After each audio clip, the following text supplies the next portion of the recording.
Chapter का चौथा example देखिए कि साइक्लोट्रॉन की दोलित्र की आवृत्ति 10 मेगाहर्ट्ज है।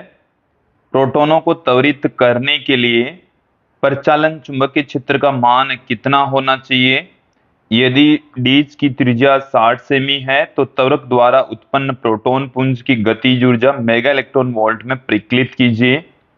चार्ज ऑफ इलेक्ट्रॉन हमें दे रखा है, मास ऑफ प्रोटॉन हमें दे रखा है, साथ में 1 mega electron volt 1.6 into 10⁻⁻13 joule दे रखा है। तो देखिए जो वैल्यू हमें दे रखी है पहले तो एक बार वो हम पुट कर लेते हैं। साइक्लोट्रॉन में जो प्रयुक्त दोलित्र है, जो कि विद्यार्थी मैं आपको बता दूं कि जो नया एनसीईआरटी का पाठ्यक्रम है उसके अंदर इस साइक्लोट्रॉन वाले टॉपिक को हटा दिया गया है, तो उसके दोलित्र की जो आवृत्ति है वही साइक्लोट्रॉन की आवृत्ति होगी। तो न्यू का जो मान है वो हमें दे रखा है 10 मेगाहर्ट्ज, 10 मेगाहर्ट्ज दे रखा है। बी हमें पूछा है कितना चुंबकीय क्षेत्र लगाया जाना चाहिए, साथ में हमें डीज की जो रेडियस है वो 60 सेंटीमीटर दे रखी है, मतलब 0.6 मीटर हमें दे रखी है। त्वरक द्वारा उत्पन्न प्रोटॉन पुंज की गतिज ऊर्जा, हमें गतिज ऊर्जा भी फाइंड आउट करनी है और मेगा इलेक्ट्रॉन वोल्ट में फाइंड आउट करनी है। क्लियर? साथ में इलेक्ट्रॉन ई की वैल्यू, प्रोटॉन का द्रव्यमान और 1 मेगा इलेक्ट्रॉन वोल्ट की वैल्यू भी हमें इस क्वेश्चन के अंदर दे रखी है। तो देखिए साइक्लोट्रॉन के अंदर क्या होता है कि जो आवश्यक अभिकेंद्रीय बल है वो चुंबकीय क्षेत्र द्वारा आरोपित बल से प्राप्त होता है। तो Q V B के बराबर होता है, यहां से एक V से एक V कैंसिल हो जाएगा, तो B बराबर हमें क्या मिल जाएगा? mv upon QR। अब देखिए कि V बराबर होता है ओमेगा R या ओमेगा बराबर होता है V अपॉन में R, तो यहां से m ओमेगा बट्टे में Q हमारे पास में आ जाएगा।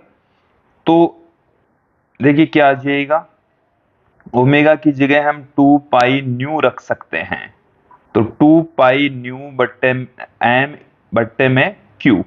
देखिए सबकी वैल्यू पुट कर दीजिए, 2 इंटू 3.14 इंटू न्यू, न्यू 10 गुणा 10 की घात 6 m 1.67 इंटू 10⁻⁻27 और Q की वैल्यू हमें दे रखी है 1.6 गुणा 10 की घात -19।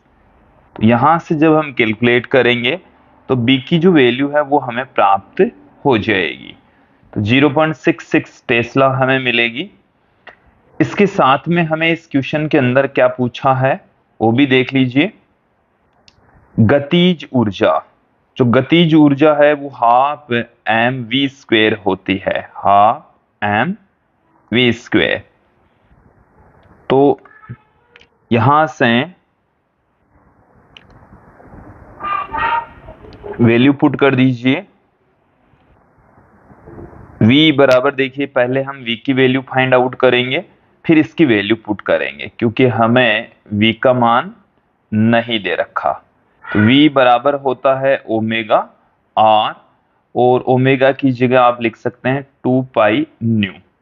तो यहां से V इक्वल टू कितना आ जाएगा, 2 गुणा में 3.14, न्यू का मान हमें दे रखा है 10 गुणा 10 की घात 6, R की वैल्यू 0.6।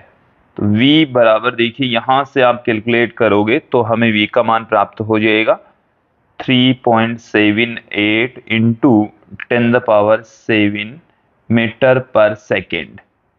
अब यहां पर EK की वैल्यू हम फाइंड आउट कर लेते हैं। हाफ M की जो वैल्यू है वो है 1.67 इंटू 10⁻⁻27, V का जो मान है वो है 3.78 इंटू 10⁻7, इसका स्क्वायर कर देंगे। अब देखिए ये जो वैल्यू आएगी वो आएगी जूल में, ये वैल्यू किस में आएगी, जूल में। अब इसी के अंदर यदि हम 1.6 इंटू 10⁻⁻ -13 से इसको डिवाइड कर दे तो वैल्यू आ जाएगी मेगा इलेक्ट्रॉन वोल्ट में। और कैलकुलेशन करेंगे तो यहां से हमें एक की जो वैल्यू है वो लगभग 7 मेगा इलेक्ट्रॉन वोल्ट प्राप्त हो जाएगी। तो ये था चौथा एग्जाम्पल।